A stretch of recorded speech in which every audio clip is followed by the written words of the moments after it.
Hey everyone, my name is Russell Brunson. I want to welcome you to episode number 7 of the .com Secrets Daily Sketch. Today we're going to be talking about internet marketing math. I'm going to be showing you this new shake I just invented. I'm going to ask for your help naming it and show you some unicorn meat that the guys at Kajabi sent me and a whole bunch more. So come on over and let's get started.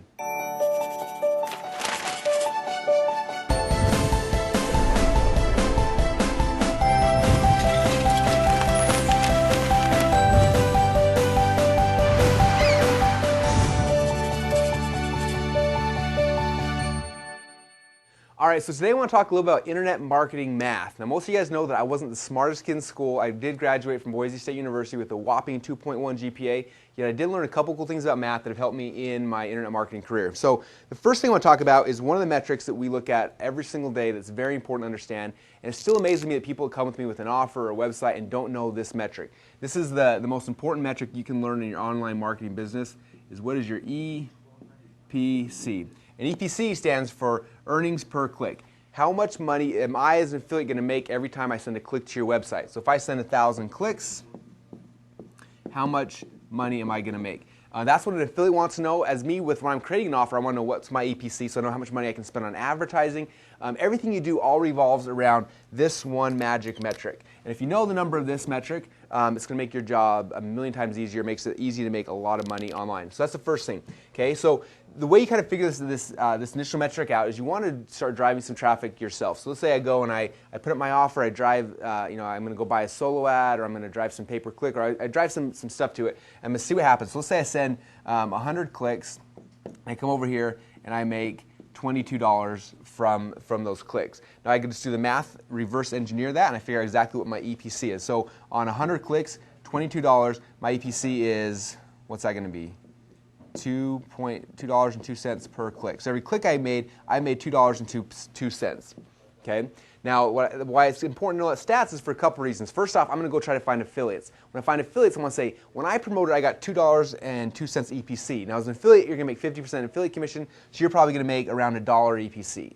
Okay, so that's why it's important. Or let's say I'm going to go to Facebook and drive ads, or I'm going to go to pay-per-click, or I'm going to go buy a solo ad, or whatever I'm going to do. I'm going to go buy those ads. I need to know this because I know that if I'm going to pay $1 per click in Facebook, and I'm averaging $2 per click, that's the game I'm going to win. If you remember back in episode, I think 2, I talked about money boxes, about creating something where you put $1 into a box and out comes $2, if I can make a dollar sign.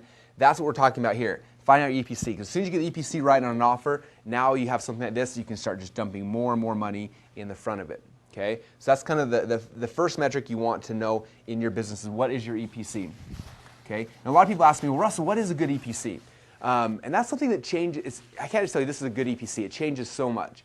Depends on which channel. Like my EPC for traffic I send through Facebook is going to be different than my EPC through email, different than social media. Okay, EPC is going to be different for every channel, but you want to kind of find out in this channel this is what we're averaging. Okay, now for me, as an affiliate, if I'm promoting something as an affiliate, I'm looking for something on the low end. About $1.50 EPC is usually something that's kind of good. If it gets to about $3 EPC, you've got a home run. Okay, if an affiliate's going to make $3, that means the overall EPC is closer to $6 if you're paying an affiliate 50%. Okay, so for me, again, $1.50 EPC is good, $2 is better, $3 is awesome, and about $4, that's when you see offers that just blow up and explode. Okay, if you see someone that's mailing, you see someone that's got an offer out there, and you see everyone and their dog emailing it, I don't care what industry you're in, it's because the EPCs are high. Everyone's making a lot of money from that offer. Okay, so that's what you want to do. So again, for your own testing, you want the EPC to be higher than what you're spending for the click. For an affiliate, you want to make sure they're making at least $1.50 and beyond. Okay, so that's kind of the EPC thing. The next number we want to look at is what we call your DPL. DPL. Okay, this stands for your dollar per lead.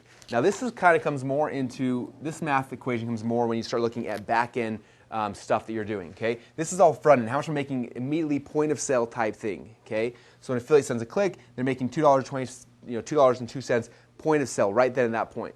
The DPL kind of looks at more of the broader picture. How much am I going to make off this lead? And it's not like a lifetime value. Like you look at lifetime value, that's like how much am I going to make off this person forever. A lot of people talk about lifetime value of a customer. I think it's a bunch of crap because it's too hard to test a year from now, 2 years from now, 5 years from now. I don't care about that. DPL is what I look at, and DPL is usually more like a 2 to 3 month period of time. So it's kind of like lifetime value customer, but it's more realistic and actual something you can track.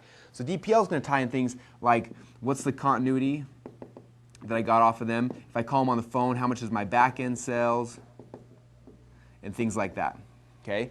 Now, when I'm running any kind of business, what I want to do is I want to make sure that up front, my EPC, that I'm getting as close to break even on my EPC as possible, and then I make my money back here with the DPL stuff, on the continuity, on the back-end coaching, anything else I'm selling in the back. This is typically where big business owners make their money. Okay? Because again, if I'm making a $2 EPC, if I can spend $2 to get a click, I'm going to get a lot more traffic, a lot more people into it, but then where am I making my money in 30 days and 60 days and 90 days off of those customers? Okay, that's really the other equation you want to look at. So those are the two kind of mathematical things you want to look at in your internet marketing business. What's your EPC on your offer, and what's your dollar per lead? How much you're making off of those leads over about a 3-month period of time through your continuity, through your back-end sales, other things like that.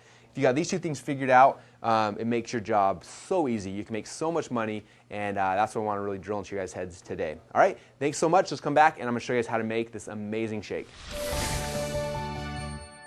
Okay, so today I'm inventing actually, as we go, a brand new shake that sounded really good. So I need you guys' help naming the shake. I don't know what to name it yet, but it looks awesome. So this is where we're starting out. We're starting out with the baby coconut again. This is one of my new favorite things to put in a shake. I did all the work ahead of time because it's a nightmare to cut it open, skin it. So I already put the juice in here. Here's the meat that's ready to go in there. So there's the coconut meat. So there is the base of the shake. Now, next thing I want to do is actually mango. In fact, last week or 2 days ago, I made a Shrek shake with mangoes in it. Awesome. So if anyone wants to try that mix up. So I got some mangoes. I'm going to throw in here some fresh mangoes with my shake. So I got coconut and mangoes. Next thing I'm going to do is throw in some frozen bananas. My wife likes to wrap hers in tin foil, so I brought these from home today. We're going to throw in some frozen bananas. I think I'm throwing 2 because I'm just feeling really banana today. So we got 2 frozen bananas. I'm going to do a shot of almond milk because you always want, this is like the staple. You need almond milk in your diet. It's very alkaline. It's very good for you. It's the best thing in the world. So I'm going to throw some almond milk in there. Not sure how much. That looks about good. And then some ice just so we can make it kind of slushy. And this is a new shake. Who here thinks this is going to be good? I'm not sure yet, but I'm guessing it's going to be awesome. So again, I need help naming the shake. The Coca Mango or something fun like that could be cool. Okay, we're going to blend her up and see what is going to happen at the end.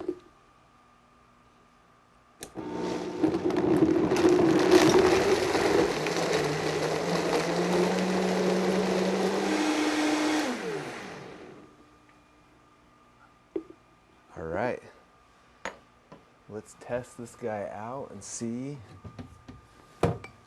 how it turned out. It looks really good. Looks like banana pudding or vanilla pudding or something.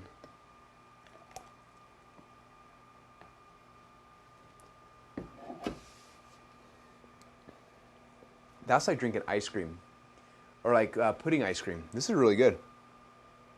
Okay, this might be one of my new favorites. So I need your guys' opinion. Name it down below. The coconut mango, the mango nut, whatever you guys want to call it, let me know down below. Make one of these, let me know what you guys think. Thanks, guys. All right, for my final thoughts today, I got 2 things I want to talk about. The first one is unicorn meat. This is a gift that was sent to me from one of our viewers, actually the guys who developed Kajabi. I want to thank you guys for sending me the unicorn meat. It's an excellent source of sparkles, as you can read here on the front. And the best thing is if you actually open the can up, it has unicorn parts. Here's the unicorn head with its X'd out eyes. Here's its leg. Anyway, so it's a Can-O unicorn. We'll probably try to blend this up tomorrow in our shake of the day, make a unicorn shake, so that's kind of the game plan. Anyway, thanks you guys for the unicorn meat. The other thing I want to talk about is I want to start instilling in everybody that I talk to a mantra. Okay, and I'm big about mantras. Mantras are such an important part of all of our life, and I got things like that in different parts of my life. But the mantra I want all you guys to have for your online business is I want you guys always thinking every single day is, how can I give myself a raise every day? How can I give myself a raise today? So when you sit down on your computer the first day, how can I give myself a raise today? Now, I first learned this concept initially from a guy named John Reese. Some of you guys have probably heard of him, one of my early mentors and a brilliant marketer. But I remember I was reading an article or something from him, and he talked about how every day he comes in his business and figures out, how can I give myself a raise today? You know, can I add one more email to my autoresponder sequence? Can I split test this headline? Can I add an extra upsell here? What can I do today to give myself a raise? And it was nice because he didn't talk about, how to get more traffic and more of this and more of this. It's coming back looking at, here's my existing business model. What can I do to give myself a raise today?